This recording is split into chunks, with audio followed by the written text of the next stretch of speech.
You don't wake up one day and say, you know what, I'm going to be the bad guy.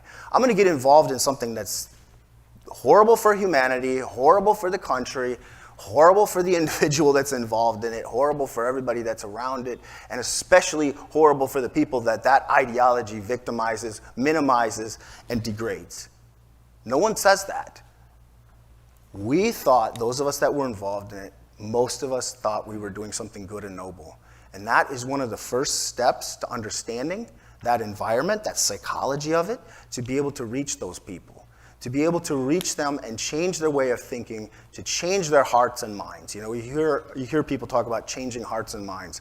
That's what we're really good at with what we do now. That's where these conversations come into play, and how we can engage with one another to change hearts and minds.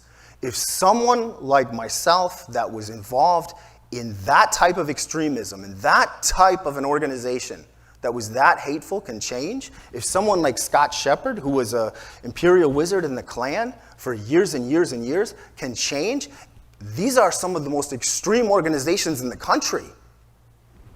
If we were able to change, and we're using that same process to help other people change their lives, to change their lives around, and get back to humanity, get back to society, to civil society, then anyone can change.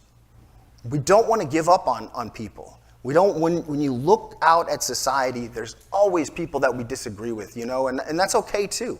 We don't have to all agree. We don't all have to be friends.